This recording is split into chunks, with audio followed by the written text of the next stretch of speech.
మీ diesel engine కి అస్సలైన దమ్ ఎకో బ్లూ. సోషల్ మీడియా సంచలనంగా మారిన కాక్రోచ్ జనతా పార్టీ దేశ రాజకీయాలను ఎంతవరకు ప్రభావితం చేస్తుంది? దీని సృష్టికర్త అభిజిత్ దీప్కే ఇండియా రాబోతున్నారనేటువంటి ప్రకటన తర్వాత దాని అనుకూల వర్గాల ప్రచారం కూడా పెద్ద ఎత్తున పెరిగింది. మరోవైపు దేశ రాజధానిలో ఆందోళన చేయబోతున్నారు. సో ఇవి భారత రాజకీయాలపైన ఎలాంటి ప్రభావం చూపించవచ్చు? ఈ అంశాలపైన కృష్ణ గారు ఉన్నారు, ఆయనతో మాట్లాడదాం. సార్ నమస్తే.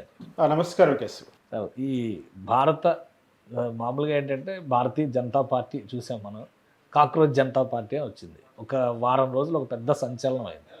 సడన్గా బ్లాక్ చేశారు, దాన్ని కంప్లీట్గా ఆపేశారు ఆ పార్టీని.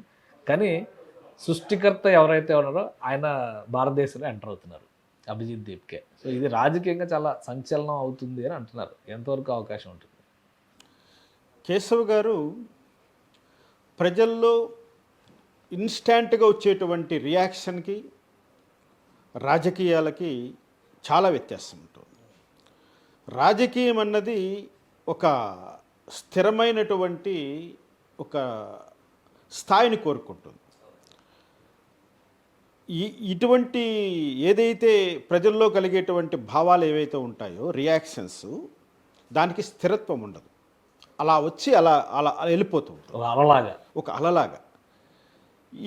ఏదైతే ఈ కాక్రోచ్ అనేటువంటి ఒక ఉద్యమం అయితే, ఏదైతే ఉద్యమం కాదు, ఒక అసంతృప్తి, అంటే పాలకుల పైన ఉన్నటువంటి ఒక అసంతృప్తిని ప్రజలు కొన్ని రూపాల్లో అలా బయట పెడుతుంటారు.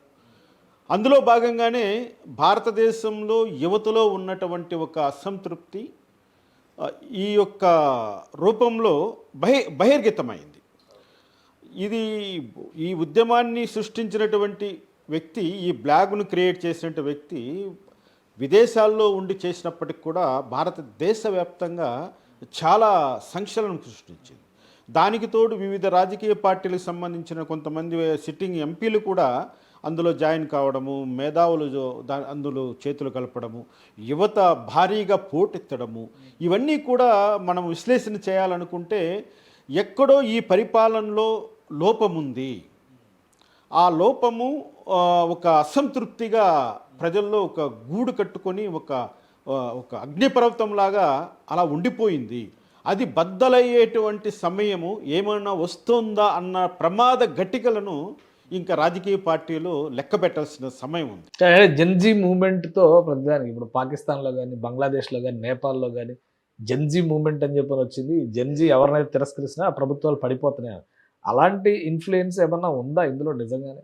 అంటే ఇక్కడ జెన్జీ అంటే ఏంటంటే, ఒక్కొక్క ఏజ్ గ్రూప్ వాళ్ళను ఒక రకమైనటువంటి సంకేతాలతో తీసుకున్నారు. అంటే మనం బిఫోర్ ఇండిపెండెన్స్ నుంచి నేటి వరకు కూడా కొన్ని కొటేషన్స్ ఇస్తూ వచ్చాం. జన్ వైని ఇంతవరకు చూసాం, ఇప్పుడు జన్ జీని చూస్తున్నాం. అంటే ఏంటంటే ఒక జనరేషను అన్రెస్ట్. ఇప్పుడు ఇప్పుడు మన ఎరా చూసుకుందాం. ఇప్పుడు మేము 1970 నుంచి ఇప్పటి వరకు లెక్క పెట్టుకుంటే మా 3-4 రకాలైనటువంటి మూమెంట్స్ చూసాం. తరాలు మారిపోయాయి. ఇప్పుడు 2023 నుంచి మొదలైనటువంటి ఈ యొక్క న్యూ ఎరా ఏదైతే ఉందో, ఇందులోకి వచ్చినటువంటి నూతనంగా ప్రొడక్టివిటీ శక్తుల్లాగా, అంటే యువత వాళ్ళ యొక్క ప్రవర్తన ఏ విధంగా ఉంది అన్నది ఇక్కడ విశ్లేషణ చేయాల్సి ఉంటుంది ఎవరైనా సరే. అంటే కొత్తగా ఓటర్లుగా నమోదైన వాళ్ళ యొక్క మొగ్గుదల ఏవైపు ఉంటే ఆ రాజకీయ పార్టీకి లాభిస్తుందనేసి విశ్లేషణలు చెప్తుంటారు.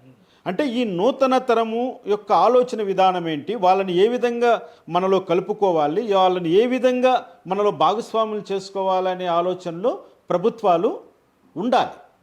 ప్రభుత్వాలు ఎప్పుడైతే ఇటువంటి అంశాలను నిర్లక్ష్యం చేస్తారో, నిర్లక్ష్యం చేయడమే కాకుండా వాళ్ళను అవహేళన చేసే విధంగా మాట్లాడినటువంటి సందర్భము ఈరోజు ఈ యొక్క cockroach Janata party chief justice of ఇండియానే కామెంట్ చేశారు కదా. మామూలు రాజకీయ పార్టీలు, రాజకీయ నాయకులు చేసే విమర్శలన్నీ సమాధానాలు ఇవ్వచ్చు, కానీ న్యాయ వ్యవస్థే మమ్మల్ని అవహేళన చేసింది అనే దగ్గర న్యాయ వ్యవస్థ మీద వ్యతిరేకత, రాజకీయ వ్యవస్థ మీద వ్యతిరేకత. అంటే కేశవ్ గారు, న్యాయ వ్యవస్థను ఎవరూ కూడా నేరుగా విమర్శించలేరు, న్యాయ వ్యవస్థ పైన ఎవరూ కూడా దాడి చేయలేరు. న్యాయ వ్యవస్థలోకి చొచ్చుకుపోవడానికి ఎవరికీ కూడా అవకాశాలు లేవు. ఇది మన భారత న్యాయ వ్యవస్థ యొక్క స్వరూపం. ఆ న్యాయ వ్యవస్థ పైన ఉన్నటువంటి అయిష్టత, ఆ న్యాయ వ్యవస్థలో పెరిగిపోతున్నటువంటి అభద్రతాభావం, ప్రజలకు న్యాయ వ్యవస్థ వల్ల ఎటువంటి లాభము లేకపోగా అనేటువంటి భావన ఈరోజు ప్రజల్లో కలుగుతోంది అనడానికి ఇది నిదర్శనం. ఇప్పుడు కేసు విచారణ చేసేటప్పుడు న్యాయమూర్తులు ఒక్కొక్క సందర్భంలో ఒక మాట మాట్లాడుతుంటారు. వాళ్ళు మనుషులే కాబట్టి వాళ్ళ మనసులో ఉన్నటువంటి భావాలను, ఆ ఎమోషన్స్ బయట పెడుతుంటారు. అటువంటి సందర్భాలు చూసి చూడనట్లుగా వెళ్ళిపోతుంటాం. నిన్న కూడా కర్ణాటక హైకోర్టు జడ్జి గారు ఏమన్నారు, చట్ట ఉల్లంఘన చేసే వాళ్ళు కాళ్ళు చేతులు నరికేయండి అన్నారు. Is it possible? కాదు కదా. అది అయినప్పటికీ ఆయన ఆ మాట అన్నాడంటే ఆయనలో ఉన్నటువంటి లోతైన ఆ భావన ఆయన బయట పెట్టాడు, విమర్శలకు దారితీసింది. అదేవిధంగా చీఫ్ జస్టిస్ ఆఫ్ ఇండియా ఆ రోజు మాట్లాడినటువంటి మాట ఆయన చాలా వివరణ ఇచ్చుకోవాల్సిన దుస్థితి వచ్చింది. ఏ జడ్జి కూడా తన అన్న మాటని వివరణ ఇవ్వకూడదు, అదే అక్కడికి రికార్డ్ అయిపోతుంది. కానీ దాన్ని మళ్ళీ వివరించవలసినటువంటి అవసరము చట్టంలో లేదు. అది చేస్తే చట్ట విరుద్ధమని చట్టాలు ఉన్నాయి. కాబట్టి ఇప్పుడు చీఫ్ జస్టిస్ గారు మళ్ళీ నేను ఏ ఉద్దేశంతో అన్నాను అంటూ కూడా ఆయన నిరుద్యోగులు, యూట్యూబర్సు, ఫేక్ డిగ్రీ హోల్డర్స్, ఇటువంటివన్నీ ఫేక్ డిగ్రీ హోల్డర్స్ అని మాట్లాడుతున్నటువంటి వ్యవస్థలో ఉన్న పెద్ద మనుషులు ఆ ఫేక్ డిగ్రీలు ఎలా పుట్టుకొస్తున్నాయి? మీ అసమర్థత వల్లే కదా. నువ్వు అది కూడా చెప్పాలి కదా.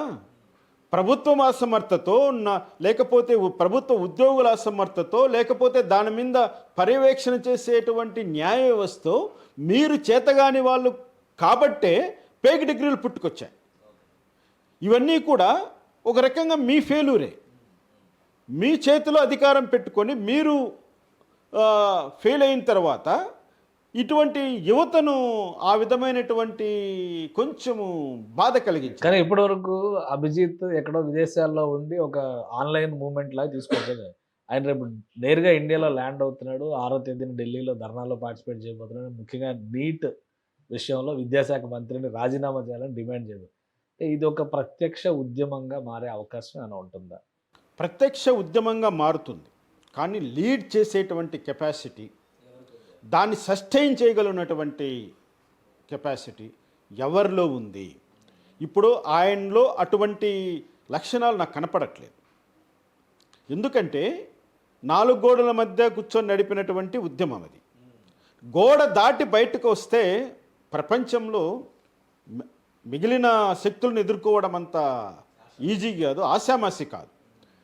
కాకపోతే అతనితో పాటు కొంతమంది రాజకీయ ప్రముఖులు, కొన్ని రాజకీయ పార్టీలు కలిసి ఆ ఉద్యమాన్ని ముందుకు తీసుకెళ్తే ఒక రకంగా ముందుకెళ్ళడానికి అవకాశం ఉంటుంది. 10 లక్షల మంది ఫాలోవర్స్ ఆయన పార్టీ అందులో సభ్యత్వం తీసుకున్నారని, 2 కోట్ల మంది ఫాలోవర్స్ తయారయ్యారని ఉన్నాయి. వీళ్ళందరూ రోడ్ల మీదకి వస్తారా మరి ఇప్పుడు అభిజిత్ వస్తే? కేశవ్ గారు బటన్ నొక్కడం చాలా ఈజీ అండి. మా ఆంధ్రప్రదేశ్లో జగన్మోహన్ రెడ్డి చేసిన బటన్ రాజకీయము ఆయనకి ఏమాత్రం లాభించింది? ఓకే, నేను అంటున్నది ఏంటంటే వాట్సాప్ యుద్ధాలు చేసేవాళ్ళు, ఫేస్బుక్లో ఫైటింగ్లు చేసేవాళ్ళు, వాళ్ళనందరికీ కూడా కౌంట్ వేసుకోకూడదు.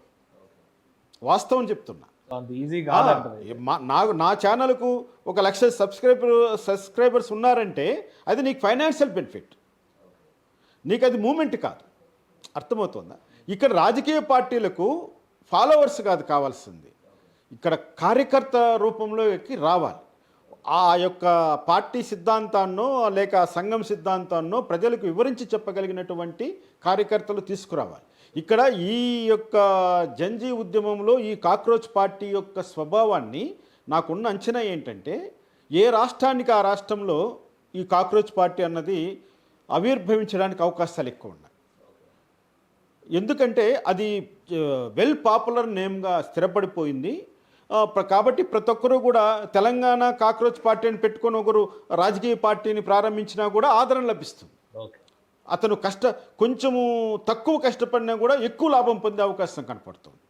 అదేవిధంగా ఆంధ్రప్రదేశ్ కాక్రోచ్ పార్టీ అని పెట్టినటువంటి ఏ విద్యావేత్త అయినా, ఏ మంచి వ్యక్తి అయినా, ఓ రిటైర్డ్ ఐఏఎస్, ఒక జడ్జి, ఎవరో ఒకరు ఆ పార్టీని స్థాపిస్తే ఆయనకు ఎక్కువ కష్టపడకుండా కొంచెము పాపులారిటీ తీసుకురావడానికి అవకాశం ఉంది. ఇమీడియట్ ఫాలోయింగ్ ఇన్స్టాంట్ ఫాలోవర్స్ వచ్చేస్తారు. ఇటువంటి అవకాశాలు దేశవ్యాప్తంగా ఉండొచ్చునేమో, కానీ సింగిల్ లార్జెస్ట్ పార్టీగా కాక్రోచ్ పార్టీ దేశవ్యాప్తంగా స్థిరపడుతుందని నేను అనుకోను. ఇటువంటి వాళ్ళందరూ కలిస్తే నేను ఒక మాట అంత, జనతా పార్టీ ఆవిర్భావం మీకు తెలుసు కదా. జనతా పార్టీ మూమెంట్ స్టార్ట్ అయినప్పుడు వెరీ స్ట్రాంగ్, తర్వాత మిగిలిన పార్టీలన్నీ దాంట్లో కలవడంతో ఏమైపోయింది, ఆ ఉద్యమానికి ఈ ఉద్యమానికి తేడా ఏంటంటే టెక్నాలజీ అంతే. ఆ రోజు టెక్నాలజీ తక్కువ, ఈరోజు టెక్నాలజీ ఎక్కువ. ఆ టెక్నాలజీ తప్ప remaining everything same to same. ఆ రోజు ప్రభుత్వ వ్యతిరేకతే, ఈరోజు ప్రభుత్వ వ్యతిరేకతే.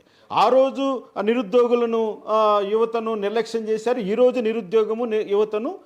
కాకపోతే చీఫ్ జస్టిస్ గారి యొక్క మాటలు యాడ్ అయిపోయాయి. ఆ చీఫ్ జస్టిస్ గారి మాటలు యాడ్ అయిపోవడంతో దేశవ్యాప్తంగా ఎటువంటి అంటే అత్యున్నతమైన పదవిలో ఉన్నటువంటి వాళ్ళ పెదవి ఎంత అదుపులో ఉంటే అంత మంచిది. లేదనుకోండి ఎంత ప్రమాదమో ఇప్పుడు మోడీ గవర్నమెంటు దాన్ని ఫేస్ చేయాల్సిన సందర్భం ఏర్పడిపోయి. లేకపోతే ఏంటండి, వాళ్ళ బ్లాగ్ను బ్లాక్ చేసేసాము అంటే ఎంత భయపడిపోయి ఉంటే అటువంటి చర్యకు పూనుకుంటారు. చూద్దాం, అది 4 కోట్లు అవుతుందా, 40 కోట్లు అవుతుందా, 100 కోట్లు అవుతుందో, అది ప్రజల యొక్క తీర్పుగా భావిద్దాం. ప్రజల్లో ఉన్న అసంతృప్తిని మనము అధికారంలో ఉన్నాం కదా, ఏదైనా మార్గాలు వెతుకుతాం. అది చల్లార్చడానికో వాళ్ళ నిరుద్యోగులను శాంతపరచడం కోసమో మనం ఏదైనా ప్రయత్నం చేద్దాం.